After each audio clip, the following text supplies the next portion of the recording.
सिंध जे इतलात वारे वज़ीर सईद गनी चयो आहे त सिंध में हिकु भेरो ॿीहर लिसानी फ़र्क़ु पैदा करण जी कोशिश कई पई वञे। जंहिं क़िस्म जा बैनर्स लॻा ऐं ॻाल्हियूं कयूं वयूं सभिनी ॿुधो आहे। तहरीक इंसाफ़ सां त झेड़ो हो, पर MQM वारनि सां त को बि मामिलो न हो। कराची में प्रेस कॉन्फ्रेंस कंदे सईद गनी जो चवणो हो त असां 2013 वारे बिल में अख़्तियारनि में घटिताई नाहे कई। बिल में जेकी तरमीमूं कयूं आहिनि उन्हनि तहत अख़्तियारनि में वाध थी आहे। प्रॉपर्टी टैक्स DMC बदिरां टाउन्स वटि हूंदी। हुन चयो त माण्हुनि कानून पढ़ियो ई नाहे। 2001 खां वाटर बोर्ड पंहिंजे कानून तहत कमु करे रहियो आहे। असेंबलीअ में कानून साज़ी थींदी त जंहिं जमात जी अक्सरियत हूंदी उहा ई फ़ैसिलो कंदी आहे। ॻाल्हि उहा तस्लीम कई वेंदी जेका जाइज़ हूंदी। अक़लियतुनि जो बि अक्सरियत जो फ़ैसिलो क़बूल हूंदो आहे। संदसि चवणो त जमहूरियत जे चैंपियन तहरीक इंसाफ़ पंजाब में लोकल गवर्नमेंट खे फ़ारिग़ कयो। असां बलदियाती नुमाइंदनि खे मुदो पूरो करायो। इस्लामाबाद में बलदियाती चूंडूं थी रहियूं आहिनि ऐं पंजाब ऐं इस्लामाबाद में का बि मुशावरत न कई वई। सईद गनीअ जो चवणो त मूंखे सम्झ में नथो अचे त हीअ कहिड़ा अख़्तियार घुरणु चाहिनि था। जेकी तरमीमूं कयूं आहिनि उन्हनि सां त बलदियाती नुमाइंदनि जे अख़्तियारनि में वाध थी आहे। हुन जो चवणो त सॼी उमिरि PPA जी हुकूमत न हूंदी। अॼु असां त सुभाणे ॿियो को हूंदो। नंढनि मक़सदनि लाइ अहिड़ा कम न करणु घुरिजनि। एहतिजाज कयो, असांखे घटि वधि ॻाल्हायो, पर लिसानी फ़र्क़ु न कयो। आपाशी वारे वज़ीर ॼाम ख़ान चोरो चयो त असां पाणीअ जे मुंसिफ़ाणी विर्छ नथी करे पंजाब सिंध जो पाणी रोकण लाइ नवां केनाल खोले रहियो आहे। सूबे खे विर्छ जोॻे पोल मां हक़ न मिलण करे सिंध में पाणीअ जी खोट सबबि ज़राअत तबाह थी रही आहे।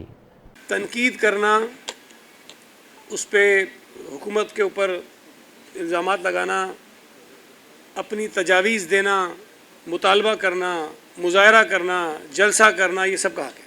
इस पर कोई इशू नहीं है। लेकिन एक अच्छे कानून को और उसके अंदर बेहतरी आने के बावजूद उसको मनफी अंदाज में पेश करके सूबा सिंध के अंदर नफ़रतें पैदा करने की कोशिश करना, लिसानी फसादात कराने की कोशिश करना, लोगों को आपस में लड़ाने की कोशिश करना, कराची को एक मरतबा फिर अल्ताफ़ हुसैन के वक्त का कराची बनाने की कोशिश करना, ये ऐसी चीज़ है जिस पर हम कोशिश कर रहे हैं कि ये अमल ना हो।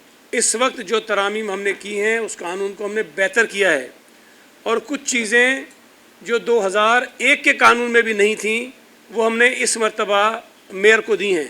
प्रॉब्लम इनको साथ सिर्फ इनके साथ ये हो गया है कि ये जो हैं वो तड़प रहे हैं, ये बेचारे परेशान हैं कि कराची में वो हालात कैसे पैदा हों जब ये दोबारा अपने बैलेट बॉक्सेस को भरें।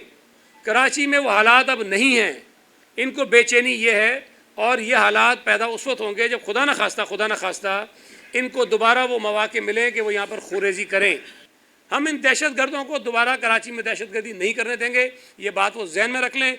वर्स्ट अफेक्टेड हमारा एरिया जो है वो कोटली बैराज और राइट बैंक सखर बैराज वो वर्स्ट अफेक्टेड है। Tail end area Sukkur barrage के हमारे वर्स्ट अफेक्टेड हैं। वहाँ पे भी पानी की शार्टेज इस वजह से हो रही है कि हमें पानी पूरा नहीं मिल रहा जो 1991 अकार्ड में था, जिसकी वजह से राइट बैंक पे सखर बैराज पे हम पॉन्ड लेवल मेंटेन नहीं कर पा रहे और बलूचिस्तान को राइस कैनाल को दादू कैनाल को पानी नहीं दे पा रहे। तो कंसंट्रेशन हमारी ये है डिपार्टमेंट की कि लाइनिंग के प्रोजेक्ट्स को देखें, स्मॉल डैम्स जहाँ पे कमांड एरिया नहीं है वहाँ पे स्मॉल डैम्स को देखें।